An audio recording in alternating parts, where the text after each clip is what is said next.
this day. Site, which then releases myelin.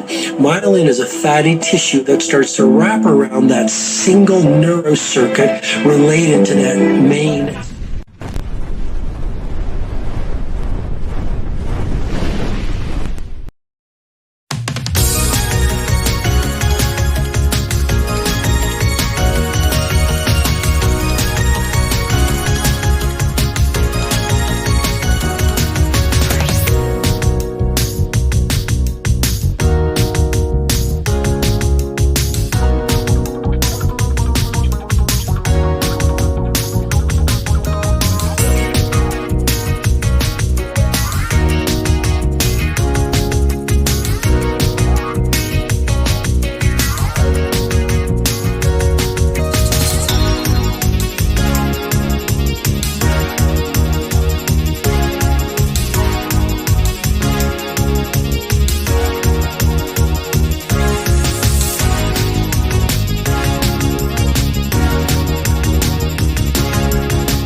you're still here. And you get another chance this day to do better and be better. Another chance to become more of who.